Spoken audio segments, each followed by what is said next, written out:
Chapter 57. One who stared out to the sea. There was a beautiful sunrise beginning to unfold.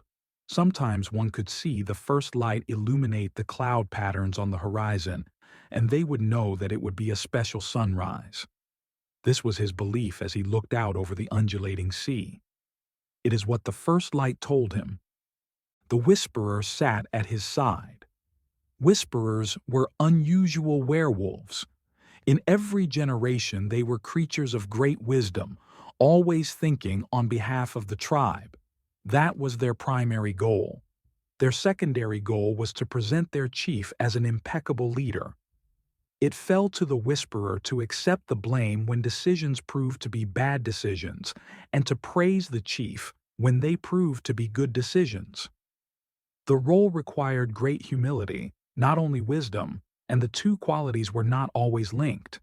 One did not beget the other. To find a lineage that could consistently operate in both realms, humility and wisdom, and do so in equal parts, was not an easy thing to find, but the whisperer was born into such a lineage. The vaunted and peerless realm where they were trained and developed was a family secret. One had to be born into the whisperer lineage to even come in contact with the rigorous training they had to undergo. No one outside of the family had ever become a whisperer. What do you think? One who asked, staring at the diffusion of light on the far horizon. I could answer that 1,000 different ways, The whisperer said, his voice cracking. Choose one. WingMaker speaks the truth. He could be the first to be a whisperer outside my lineage. Technically, he's outside of our entire species, so I'm not sure that counts for much.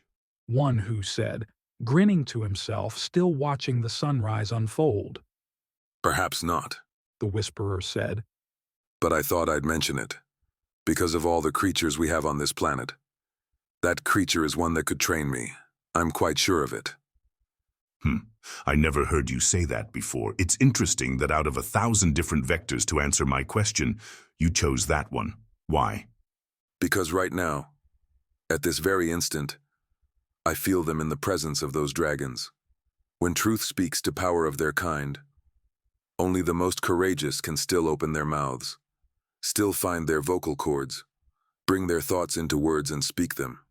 And courage usually comes from experience. And he has only 3 days of experience. You believe they will fail, don't you? One who observed.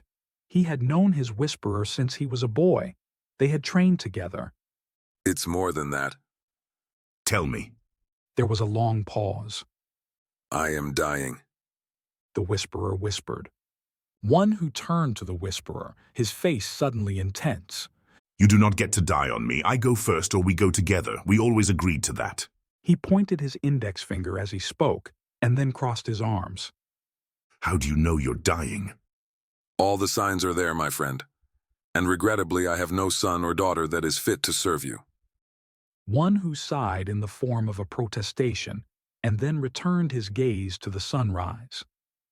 I just lost Loon. I cannot lose you, not now. So, my friend, you will need to hold on. And for how long should I hold on? One who stood up, shook the sand off of him, and looked at the whisperer with gentle eyes. Forever. He tapped the whisperer on his shoulder and walked away. He knew the whisperer was right. He had noticed the signs too. For werewolves, they were not so clear. But for whisperers, death was heard in their voices. They became raspy, tired-sounding. In their final days, they could not even speak a single word or hum a tune or even murmur. They became completely mute. The world that they had created from their voice had to wait for a new voice, one who heard him well. He was suggesting that WingMaker become his new whisperer, but then, if they fail as he suggested they would, WingMaker would not be an option, which meant only one thing: werewolves were doomed.